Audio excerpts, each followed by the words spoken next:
আল্লাহ কোন যে ব্যক্তি আমার হবিবরে কষ্ট দিব, আল্লাহরে আল্লাহর রসুলরে কষ্ট দিব। আল্লাহরে কষ্ট দিবার কারোর ক্ষমতা নাই। আল্লাহর হবিবরে কষ্ট দিলে আল্লাহরে কষ্ট দেওয়া হয়।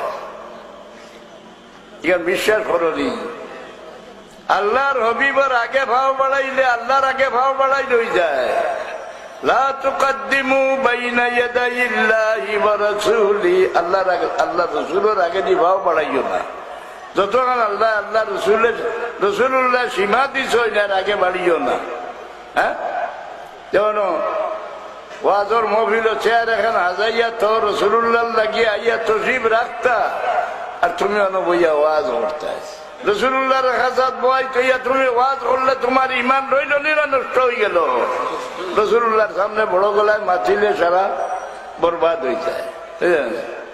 এটা না, এটা কোনদিন আর জমিও আসেননি।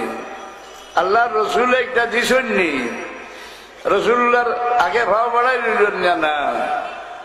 কেউ আল্লাহ রে আল্লাহ রসুল রে কষ্ট দে। তো তফসিরও লেখন ও ইজাউর রসুল বিন নুকসে ওয়াল আইব, রসুল্লাহর ইজ্জত রে কমাইয়া রসুল্লাহর আইব বয়ান করিয়া রসুল্লাহরে তকলিফ দেওয়া। রসুল্লাহর আইব আসেনি। খুলিকতা মুবাররাআম মিন কুল্লি আইবিন কান্নাকা কাদ খুলিকতা কামা তাশা। হযরত হাসান রাদিয়াল্লাহু আনহু রাসূলুল্লাহর সামনে খাড়া হইয়া কইতা, ইয়া রাসূলুল্লাহ, আল্লাহর সৃষ্টির মাঝে একমাত্র আপনারে আল্লাহ সারা আইব করে পাক বানাইয়া পয়দা করছে। যেমন আপনি যারা ফরমাইশ দিয়েছিলাম আল্লাহ আল্লাহ আপনারে বানাইছেন। রাসূলুল্লাহ শুনিয়া অস্বীকার করলা না, কিটা করলা? ফরমাইলা আল্লাহুম্মা আইয়িদহু বিরূহিল কুদুস, হাসান রে আল্লাহ তুমি জিবরিল আমিনের দ্বারা সাহায্য করো। কিন্তু ইমাম জালালউদ্দিন সুয়ুতী রহমাতুল্লাহ আলাইহি লেখন রাসূলুল্লাহর কোনো আইব লাগাইতো চাইতে এক কোলে পারবো খিলা বলে রাসূলুল্লাহর মা বাপ রে যদি দুজখী হই যায় সেই ব্যক্তি রাসূলুল্লাহর আইব লাগাই দিছে।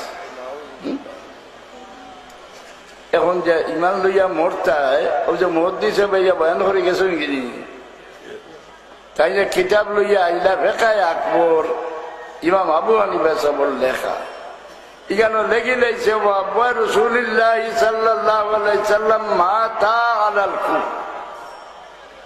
আমি দেখিয়া বাড়িতে গেলাম, গিয়ে বসে আমার বাবার জমানার কিতাব, এই জমানার কিতাব আমার বাবারও বেশ আছিল। তার আলিমহলের মাঝে তার অবস্থা সচ্ছল আছিল, গতিকে এক লাইব্রেরির কিতাব লইয়া রাখলা। আলিমহলে আইয়া মাসও একদিন কোন রইটা চাইটা খাইতা। ওর জমানার কিতাব দিয়া ফেকায় আকবর আনলাম, মিশ্রি চাপা আনিয়া দিলাম টানাত, এটার নাম গন্ধও নাই। ইমাম জালালউদ্দিন সুয়ুতী লেখন আল্লাহ রেখেও গালি দিতে কাবির হইব, আবার এক কলমা পড়লে মুসলমান হয়ে যাব। কিন্তু রাসূলুল্লাহ রেখেও গালি দিলাতে সারা জীবন কলমা পড়িলে আর মুসলমান হইতে পারত নাই। তাই দেখুন রাসূলুল্লাহর মা বাপ রে দুজখী হইল রাসূলুল্লাহরে গালি দিলেছে। নাউযুবিল্লাহ, এটা চিবামারি দেখি লইব আমার মোল্লা গোষ্ঠীর মাঝে এটা দৌড়াচ্ছে হইব রাসূলুল্লাহর মা বাপ দুজখী। নাউযুবিল্লাহ। জানি ইন্নাল্লাযীনা ইউযুনাল্লাহা ওয়া রাসূলাহু লা'নাহুমুল্লাহু ফিদ দুনিয়া ওয়াল আখিরাহ। আল্লাহ রে আল্লাহ রসুল রে কষ্ট দে, অর্থাৎ রসুল্লাহ রেখে কষ্ট দে, লগে লগে আল্লাহ তারে লানত করিলেন, তার লাগি দুজক তৈয়ার করি রাখি দেন। আর রসুল্লাহর কষ্ট কিটা বিন নুকসে বল আইব, রসুল্লাহর ইজ্জত কমাইয়া। রসুল্লাহর মাঝে ইলিম কতখান আছিল, তাই খালা খান আসলা, তার গুণাগুণ কিটা আছিল, এটা যে আলোচনা করে এই ইমানদার নেই। রসুল্লাহরে ভাল্লা দি ওজন করবার আর কারোর ক্ষমতা আছে নি?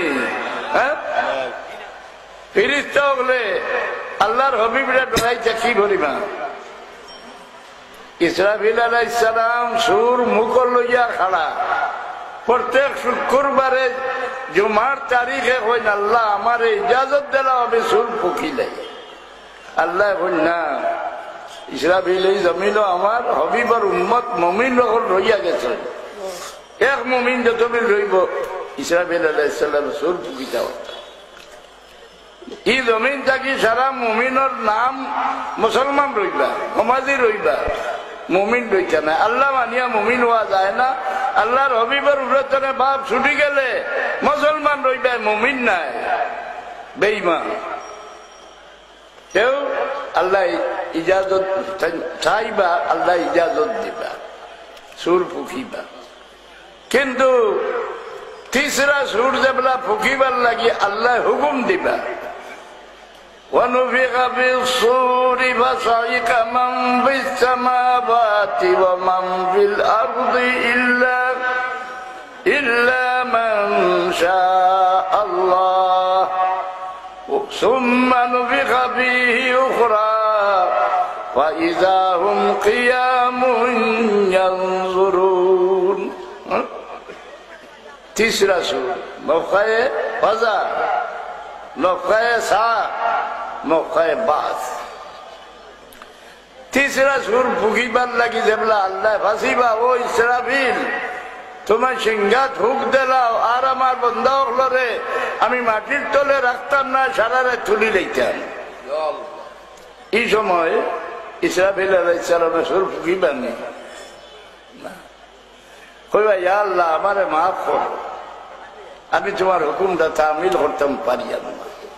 যেগুলো শানো আল্লাহ ফরমান লা ইয়াসুন আল্লাহ মা আমারহুম ওয়া ইয়াফআলুনা মা ইউমারুন। আল্লাহর হুকুমের বিরুদ্ধে ফেরেশতা হলে চুল পরিমাণে ভাড়া দেন না।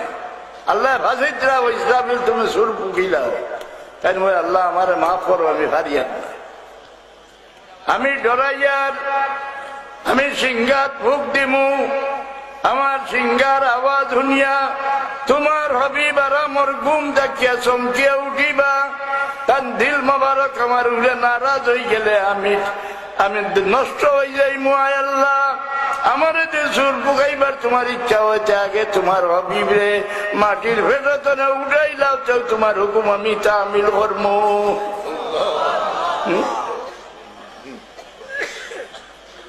ফিরিস্তা আদব আমরা থেকে রাসূলুল্লাহ লোকে বেশ করেন নিলা না, আমি ডরাইয়ার যে আমার সিংহার আওয়াজ শুনিয়া তোমার হবিব যদি আরামের ঘুম থেকে চমকিয়া উঠন, তার দিল মোবারক নারাজ হয়ে যাচ্ছে, আমি ধ্বংস হয়ে যাই।